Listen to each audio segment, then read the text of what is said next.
ആവശ്യത്തിന് ബസ്സുകളുണ്ടെങ്കിലും ഓടിക്കാൻ ഡ്രൈവർമാരില്ലാത്തത് പയ്യന്നൂർ കെ.എസ്.ആർ.ടി.സി ഡിപ്പോയുടെ പ്രവർത്തനത്തെ പ്രതികൂലമാക്കുന്നു. ഡ്രൈവർമാരുടെ കുറവ് കാരണം നിലവിൽ ദീർഘദൂര സർവീസുകളെയാണ് ഇത് കാര്യമായി ബാധിച്ചിരിക്കുന്നത്. കെ.എസ്.ആർ.ടി.സിയുടെ പയ്യന്നൂർ ഡിപ്പോയിൽ നിലവിൽ 78 ബസ്സുകളുണ്ട്. അതോടൊപ്പം 20ഓളം ഡ്രൈവർമാരുടെ കുറവാണ് ഡിപ്പോയിൽ നിലവിലുള്ളത്. പയ്യന്നൂരിൽ നിന്ന് തിരുവനന്തപുരത്തേക്കുള്ള സർവീസിനെയാണ് ഈ പ്രതിസന്ധി ഏറ്റവും കൂടുതൽ ബാധിച്ചിരിക്കുന്നത്. ഡ്രൈവർമാരുടെ കുറവ് കാരണം ആഴ്ചയിൽ 2 ദിവസം മാത്രമാണ് ഇപ്പോൾ തിരുവനന്തപുരത്തേക്ക് സർവീസ് നടന്നത്. ഈ ബസ് എല്ലാ ദിവസവും സർവീസ് നടത്തണമെന്ന ആവശ്യം ശക്തമാണെങ്കിലും ഡ്രൈവർമാരില്ലാത്തതിനാൽ അത് നടപ്പിലാക്കാൻ അധികൃതർക്ക് സാധിക്കുന്നില്ല. നിലവിൽ കണ്ണൂരിനപ്പുറത്തേക്ക് പയ്യന്നൂർ ഡിപ്പോയിൽ നിന്ന് മറ്റ് ദീർഘദൂര സർവീസുകളൊന്നുമില്ല.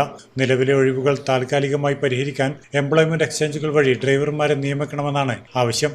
ഇതിന് അനുമതി ലഭിച്ചാൽ ഉത്തര മലബാറിൽ നിന്ന് തിരുവനന്തപുരത്തേക്കുള്ള യാത്രക്കാർക്ക് വലിയ ആശ്വാസമാകും. മറ്റ് സർവീസുകൾ മുടങ്ങാതെ കൊണ്ടുപോകാനും ഇത് സഹായിക്കും. കേരളത്തിലെ മികച്ച ഡിപ്പോകളിലൊന്നായ പയ്യന്നൂർ ബജറ്റ് ടൂറിസത്തിന്റെ ഭാഗമായി മൂന്നാർ, ഗവി ഉൾപ്പെടെയുള്ള സ്ഥലങ്ങളിലേക്ക് വിജയകരമായി സർവീസുകൾ നടത്തുന്നുണ്ട്.